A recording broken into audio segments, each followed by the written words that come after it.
If you're looking for some ideas for Easter baskets other than just candy, how about some coloring cards? I have both just a basic Easter with the Easter Bunny and little Easter chicks, as well as religious versions. You simply print and cut them on your Cricut or Silhouette. Then you fold them in half. Gently fold up where the crayons go. Add your crayon by holding in front of the paper, gently and slowly twisting, because that hole is the perfect size for crayons. So if you go too fast, you might rip it. Add 2 fun colors.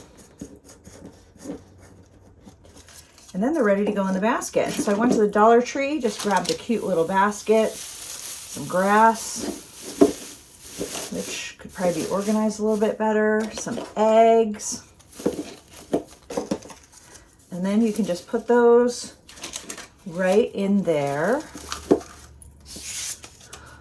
with them for an extra fun activity for younger kids.